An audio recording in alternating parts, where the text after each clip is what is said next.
अध्यात्म विज्ञान कोई धर्म या संप्रदाय नहीं है, ये स्पिरिचुअल साइंस है जो कुदरत के कानून पर आधारित है। ये विज्ञान पूरे ब्रह्मांड के सभी रहस्यों को उजागर करता है और जीवन के सभी पहलुओं को समझने के लिए एक नई दृष्टि देता है। इसी को आर्ट ऑफ विजन कहते हैं, दुनिया को देखने की एक नई दृष्टि, जो अध्यात्म विज्ञानी परम पूज्य स्वामी श्री कमलेशानंद जी के निर्देशन में सनातन सत्य का अनुसंधान कर हमारे जीवन को प्रकाशित करे। जय सच्चिदानंद। भगवाने अनेक जीवों ने दीक्षा आपी, एमांथी अनेक जीवो मोक्षे गया અને બરાબર વિહાર કરતા કરતા ભગવાનનો ઉપસર્ગ પરિસર બહુ આવ્યા, એની આપણે બહુ ડિટેલમાં વાત કરતા નથી।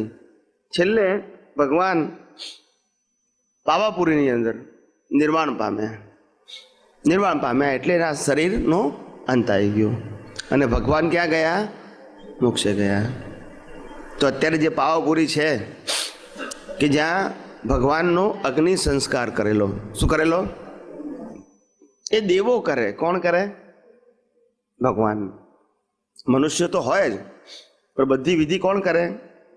ભગવાનના પાંચે પાંચ કલ્યાણક, ચ્યવન કલ્યાણક, જન્મ કલ્યાણક, દીક્ષા કલ્યાણક, કેવળ જ્ઞાન કલ્યાણક અને નિર્વાણ કલ્યાણક, આ પાંચે પાંચ કલ્યાણકની ઉજવણી કોણ કરે?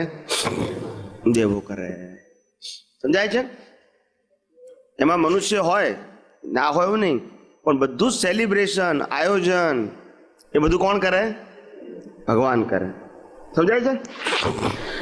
એટલે આવી રીતે જ્યારે ભગવાન નિર્વાણ પામે છે ત્યાર પછી આ ભરત ક્ષેત્રની અંદર કળિયુગની શરૂઆત થાય છે। શેની થાય છે? એક બાજુ ભગવાનનું નિર્વાણ અને બીજી બાજુ કળિયુગની શરૂઆત તરત જ।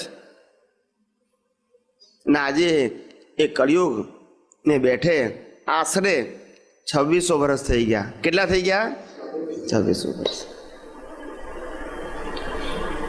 આ 2600 વર્ષની અંદર ભગવાને કહેલી વાતો બધી અપભ્રંશ થઈ ગઈ।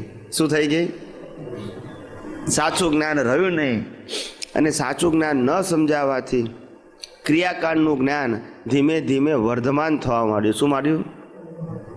અને પાપ પુણ્યનો માર્ગ ફૂલ્યો ફાલ્યો અને પાપ પુણ્યના માર્ગની અંદર જ બધા પ્રોપેગંડા હોય। શું છે? પાપ પુણ્યનો માર્ગ છે, એમાં બધા પ્રોપેગંડા કરી શકો તમે। જ્યાં સાચું આત્મજ્ઞાન હોય, જ્યાં દ્રષ્ટિનું જ્ઞાન હોય, જ્યાં અનુભવનું જ્ઞાન હોય, ત્યાં પ્રોપેગંડા હોય નહીં। કરવાના જ ના હોય, એને સ્થાન જ ના હોય, એને સ્થાન જ ના હોય। આવી રીતે ભગવાનના જીવનની અંદર જેમ ચડતી પડતી આવી સંજોગોને આધીન, ઉદય કર્મને આધીન, એવા ભગવાન બધા સંજોગોમાં પોતે પોતાનું સેન્ટર ના છોડ્યું। શું ના છોડ્યું? હું નિશ્ચય નિર્ણયથી કેવળ શુદ્ધાત્મા છું, આ સેન્ટર ભગવાને ના છોડ્યું અને છેલ્લે નિર્વાણ પામીને મોક્ષે ગયા। એવું આપણે બધાએ પણ જ્ઞાની પુરુષ થકી જે જ્ઞાન મળ્યું એની અંદર ક્યારે સેન્ટર નથી છોડવાનું। શું નથી છોડવાનું? તો પછી ભગવાન કરવાનું શું? લક્ષ્યમાં સેન્ટર રાખવાનું છે અને આ બાહ્ય જગતને સિદ્ધાંતથી સમજવાનું છે કે આ જગતને ચલાવનારો કોઈ સ્વતંત્ર વ્યક્તિ કે શક્તિ નથી, એ કુદરતી કાનૂનથી ચાલે છે અને માટે કોઈ કરતા પણ નથી અને દોષિત પણ નથી। એટલે આજ હું કોણ છું એ જ્ઞાન અને આ જગત કયા આધારે ચાલે છે એ દર્શન, આ બે વસ્તુ તારે સાથે હોય, જ્ઞાન દર્શન એ મારા કાયમના ગુણો છે। આવી ગયું ને?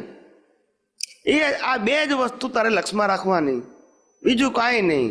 બાકી સંજોગો ગમે તેવા આવે એ એની મેતે એનો અંત આવવાનો છે, તારે અંત લાવવાનો। આ શરીર એ પણ સંજોગ છે, એનો અંત પણ કુદરત લાવવાની છે, આપણે લાવવાનો નથી। સમજાય છે? મહાવીરનો મહિમા આ કાળમાં આ ક્ષેત્રમાં એટલા માટે આપણા બધા માટે મહત્વનો છે. મહાવીરનો જે ભગવાન મહાવીર થઈ ગયા, જે મોક્ષે ગયા, એનું આપણા જીવનમાં આ ક્ષેત્રમાં રહેલા જીવોનું શું મહત્વ છે કે ભગવાન મહાવીર જ્યારે નિર્વાણ પામ્યા ત્યાર પછી 82,000 વર્ષ સુધી પ્રથમ તીર્થંકર નહીં આવે ત્યાં સુધી આ અત્યારે શાસન મહાવીરનું કહેવાય. કોનું કહેવાય? અને આ શાસન નહીં, આ મહાવીરના વિતરાગ શાસનની રક્ષા કોણ કરે? એના શાસન રક્ષક દેવી દેવતાઓ. એટલે ભગવાન મહાવીરના શાસન દેવી દેવતા કોણ? તો કે માતંગ યક્ષ અને સિદ્ધાયિકા દેવી. આ એના શાસનના પ્રત્યક્ષ રખવાળા, વિતરાગના શાસનના.